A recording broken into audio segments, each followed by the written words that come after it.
Di dalam hadis dijelaskan, la tazulu qadama abdin yaumul qiyamah hatta yus'ala an arba'in. Karena ada hadis menyatakan bahwa kaki seseorang nggak bisa bergerak pada hari kiamat kecuali dia mempertanggungjawabkan tentang 4 perkara. Di antaranya pertama, an umrihi fi ma'afnah, tentang umurnya untuk apa dihabiskan gitu.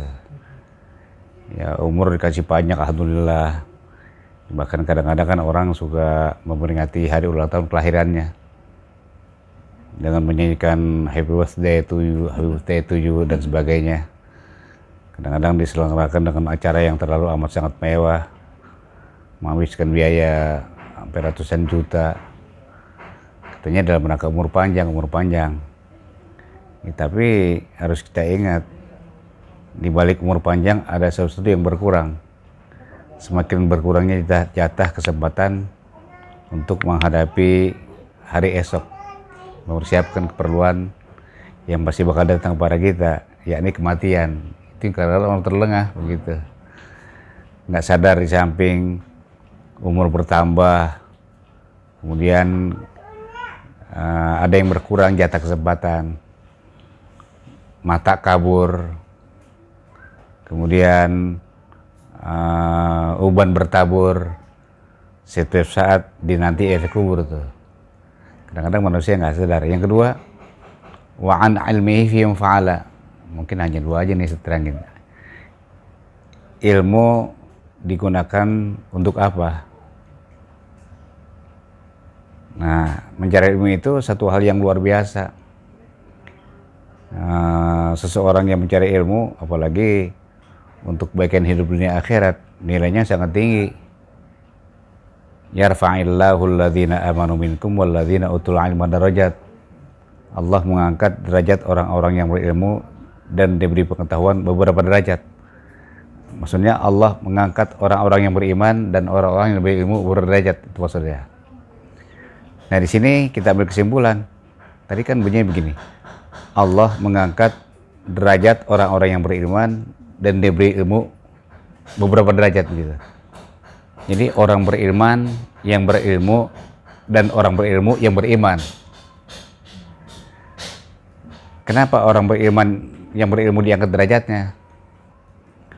Orang beriman yang berilmu diangkat derajatnya karena orang yang beriman ketika dia mengamalkan risalah imannya, menjalankan keimanannya, dia dilandasi oleh ilmu.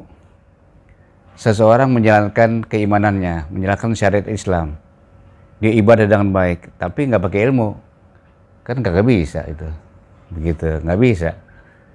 Seseorang melaksanakan ibadah sholat tanpa ilmu, nggak sah. Jangan sholatnya, wudunya aja juga nggak beres. Pernah saya nggak sebut kampungnya dah, pokoknya sebelah Kulon dari sini. Ketika saya khutbah Jumat, seperempat jam sebelum waktu, saya batal wudhu. Begitu saya batal, saya tetap wudhu. Cuma saya nggak langsung wudhu, walaupun orang-orang nyaranin, pakai cepat wudhu. Duluan. Enggak, saya belakangan aja nunggu giliran, setelah kosong saya baru wudhu ntar. Saya perhatikan ada seorang kakek umur kira-kira 70 tahun lebih. Ketika dia wudhu, cuci muka begini doang nih.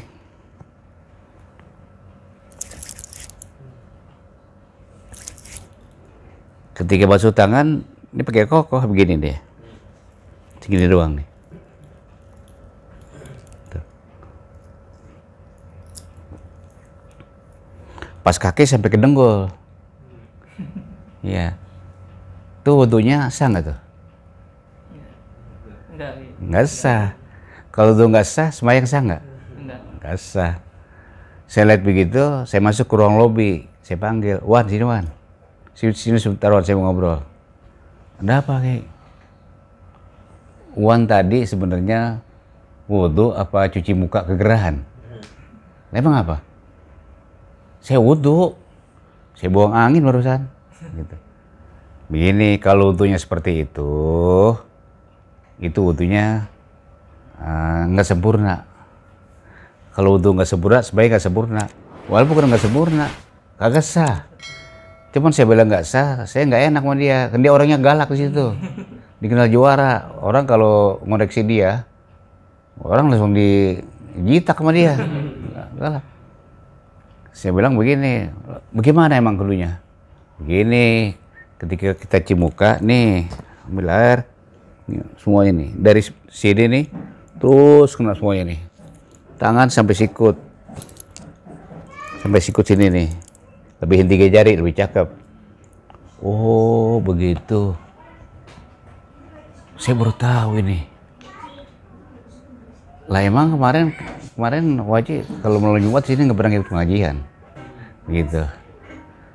Saya mana rajin ngaji, cuman giliran pas wudhu saya nggak datang kali. Pawadannya ada aja alasannya. Saya baru ini tahu ini, ada yang menegur saya baru ini. Saya heran si Ustadz Anu nggak pernah negur saya ini, gitu. Deket sama rumah Ustadz Anu ya? Iya deket. Coba dah ntar pulang buat cocokin, tanya sama dia bagaimana sebenarnya. Pulang dia ke rumah dia, malam-malam dia berusaha sampai 2-3 kali ke rumah dia, nanya lagi. Pagi-pagi subuh udah kemari, udah sampai di sini nih. Datang, begitu dia datang, sampai dia tani juga, sampai dia bawa kacang 2 embong tuh, sama kacang tanah segala. Dia nyampe dipeluk saya sambil nangis. Untung Kiai negur saya kemarin. Kalau saya nggak ditegur, apa yang mati sembahyang saya kagak sah. Saya heran sama Ustadz Anu nggak negur saya itu. Pikir saya, dia kagak berani, lu galak. Kayak begitu tuh. Jadi orang beriman yang berilmu diangkat derajatnya oleh Allah. Sebaliknya juga orang berilmu yang beriman. Jadi kalau orang beriman nggak berilmu, nggak diangkat derajatnya. Kenapa? Sembahyangnya, ibadahnya nggak sah. Nggak usah jauh-jauh, sedekah aja nggak pakai ilmu. Orang yatim dipanggil 30 orang, dibagiin duit setengah juta misalnya. Dikasih duit 1,5 juta, dikasih buku pakaian, mesen. Anak-anak mau nggak bagi duit? Mau. Bagi buku? Mau. Pakaian? Mau.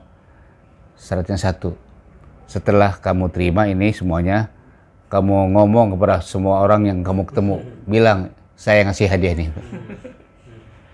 Dapat pahala nggak tuh? Kagak. Wah habis puluhan juta tuh. Kenapa? Nggak pakai ilmu, nggak punya ilmu. Wah sedekah harus punya ilmu. Apa ilmunya? Ikhlas. Kalau tahu ikhlas kurang tapi mau, kurang tapi bisa, katakanlah ya jangan pengen diktalin orang begitu. Kan ada sabda Nabi, rajulun tasaddaqa bi sadaqatin fa akhfaha hatta la ta'lama shimaluhu ma tunfiqu yaminuhu. Artinya ada 7 golongan manusia yang dapat tanggungan dari Allah. Di antaranya seorang yang bersedekah dengan tangan kanannya dan tangan kirinya nggak tahu apa yang dikeluarkan oleh tangan kanannya. Tuh. Jadi orang berilmu, orang beriman yang berilmu itu diangkat derajatnya. Kemudian orang berilmu yang beriman. Orang berilmu yang beriman, ilmu apa aja dah. Ilmu teknologi, ilmu kedokteran, ilmu teknologi kalau dia beriman nggak bakal digunakan untuk merusak orang, untuk membom orang-orang dan kemanusiaan semuanya, saya nggak mau. Tapi kalau dia nggak ada imannya, dia bom orang, gitu. Nggak usah jauh-jauh. Seorang dokter ya, ada seorang dokter. Kemudian ada lagi seorang gadis. Seorang gadis datang, dokter, saya minta tolong dokter. Apaan? Ada apa? Saya ini hamil sudah 5 bulan. Terus kenapa? Saya ingin gugurkan kandungan saya. Bilang kenapa? Sebab saya khawatir. Ini gue saya hijrah dari daerah jauh ke Jakarta. Saya pengen gugurin kandungan saya. Saya takut orang tahu. Mau digugurin. Saya takut nanti kalau bayi saya lahir jadi orang, jadi anak, kepada siapa dia manggil bapak. Emang kenapa? Bapaknya kebanyakan. Gitu. Kata dokter, enggak. Ini perbuatan yang dikutuk oleh Allah, saya nggak berani, saya takut. Bukan takut sama polisi, bukan takut sama tetangga, takut kepada Allah. Allah tahu. Itu dokter beriman nggak tuh? Orang yang berilmu dan beriman. Dia datang lagi kepada orang lagi, dokter lagi. Dokter yang satu di kampung lain. Dokter, saya minta tolong. Apa? Kita gugurin kandungan saya. Udah berapa bulan? 5 bulan. Bisa dok? Bisa. Cuman kalau seseorang baru telat 1 bulan, 20 juta. Lambat sebulan 20 juta. Kalau sudah 5 bulan, bukan 5 kali lipat. Tapi ini udah 150 juta. Gitu. Kalau sanggup, saya kerjakan. Kalau nggak sanggup, nggak. Berapapun dok, saya bayar dok. Bayar 10 juta. Terjadi pengguguran. Itu dia dokternya beriman nggak tuh? Enggak. Punya ilmu tapi nggak ada iman. Gitu. Yang diangkat derajatnya orang yang punya ilmu, pertama orang beriman yang berilmu, yang kedua orang berilmu yang beriman. Orang beriman yang nggak berilmu nggak diangkat derajatnya. Ya, contoh orang sembahyang jumper-jumper nggak baca apa-apa, diri juga nggak baca apa-apa, berarti nggak ada ilmu, wudhunya nggak beres. Orang beriman tuh nggak berilmu, yang berilmu yang mau belajar tuh mau ngaji, gitu. Nah termasuk orang yang berilmu nggak beriman, contoh dokter tadi itu. Nah begitu, nah, saya rasa ya mana itu ilmu ya ini doang itu. Ya karena memang Nabi juga bersabda, utlubul ilma walau bisin, utlubu al ilma walau bisin. Carilah ilmu walaupun jauh dari negeri Cina. Ya deket-deket nggak ada, di sana jauh dikit nggak ada, ya biar jauh banget paranin. Gitu nyari ilmu. Karena memang ya derajat itu diangkat oleh Allah Subhanahu wa taala. Ya, saya rasa ini aja dah, cukup dah ya.